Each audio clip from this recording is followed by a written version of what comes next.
আচ্ছা অনাথ, না তুমি অনাথ থেকে বেরিয়ে এসো, দ্বিজেন হয়ে যাও। হ্যাঁ, দ্বিজেন হয়ে বলো অনাথের কি অনুভূতি তোমার? ওরে বাবা, আমরা যে বাড়িটায় শুটিং করেছি সিংহবাড়ি রায়পুরের, একদিন রাত্রের একটা ঘটনা। রাত্রে সেদিন আমার তাড়াতাড়ি শুটিং হয়ে গেছে, আমি এসে আমার ভীষণ ঘুম পেয়েছে, ভোরবেলা থেকে শুটিং করেছি, ঘুমিয়ে পড়েছে।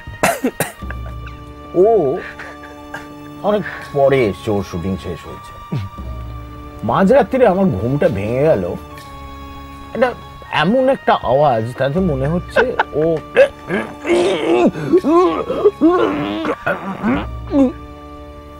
কি হলো, মারা যাবে? যদি যায়, আমার প্রচন্ড ঘুম পেয়েছে, আমি এখন কোনো রেস্ট নেব না, আমি ঘুমিয়ে থাকি।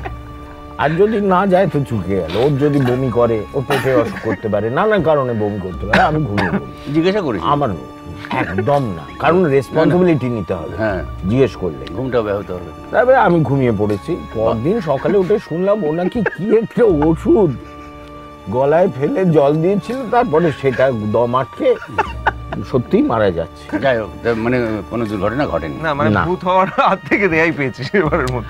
আচ্ছা, শীতেশ থেকে বেরিয়ে এসো, বেরিয়ে এসে এবার তুমি শুভ্র হয়ে গেল, দেখি বলো কি অভিজ্ঞতাটা তোমার কিরকম হলো? আমরা যেদিন শুটিং স্পটে পৌঁছলাম, আমি আর দ্বিজেন কাকা একসঙ্গে গেছিলাম গাড়িতে। সেদিনকেই আমাদের মানে নেবেই আমাদের শট রেডি ছিল।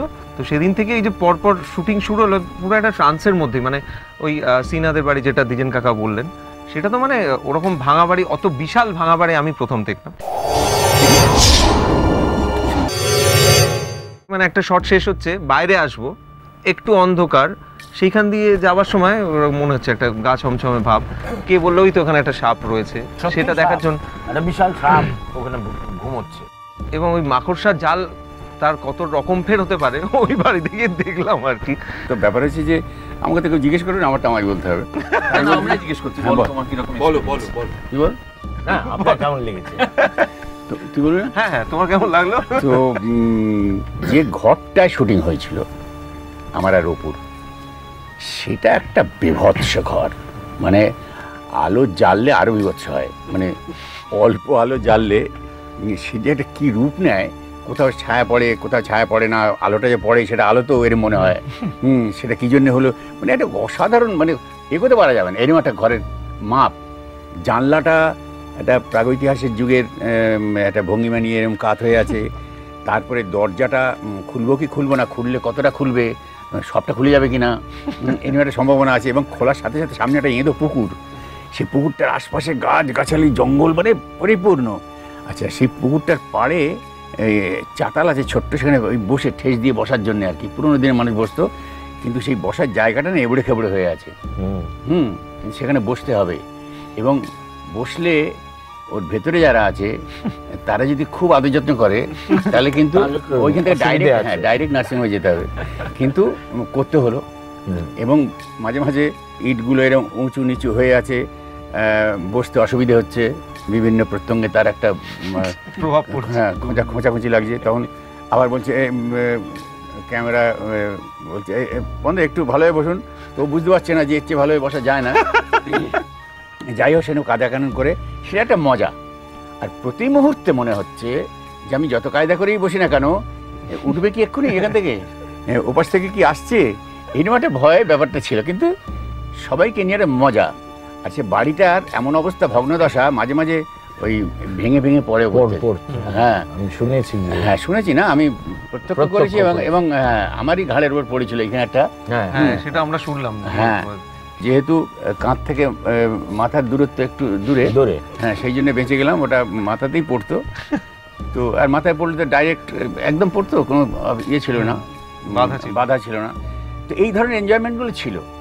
আর ওখান থেকে বেরিয়ে আমি যেখানে ইয়ে হচ্ছে, মেকআপ টেকআপ হচ্ছে, সেই যে রাস্তাটা, সে আলো আঁধারিতে, মানে কতবার যে ভেবেছি এটা তো আলো, পা ঢুকে গেল, এবং তারপরে কি পা ধুতে হলো, এরকম প্রচুর হয়েছে।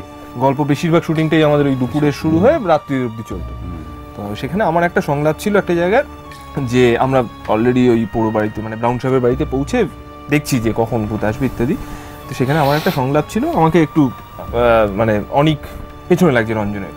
একজনকে দেখে আমরা ভেবেছিলাম বুঝলি একজন রক্ত মাংসের মানুষ, যে কিরে এ তো ভূত নয়। তখন আমার সংলাপ ছিল যে সবে তো 5:15 বাজে, ওইখানেই শর্টটা কাট।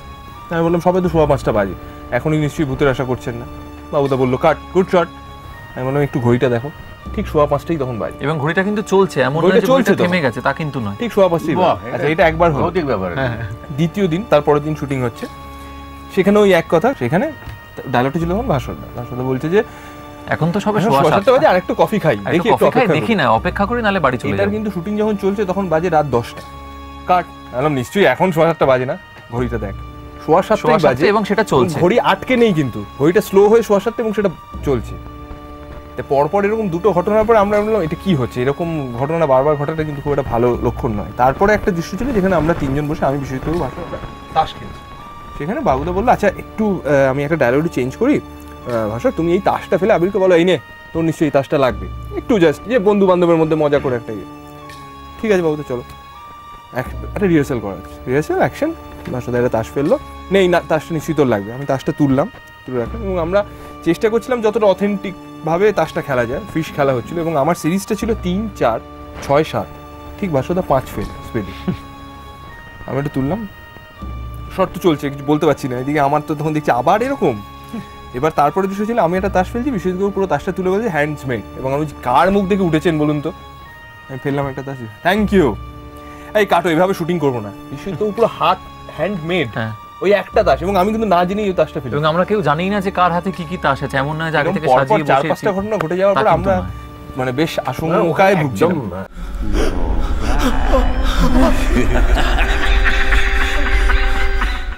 জেনুইন ভূত ছিল। আমাদের একটা কথা বলি যে এই প্রাকৃতিক দুর্যোগ এবং নানান প্রতিকূল অবস্থার মধ্যেও আমরা যে অসম্ভব মজা করে কাজটা হ্যাঁ। করেছি, তার জন্য hats off to our captain বাবু। 100 বার। হ্যাঁ এটা বটেই।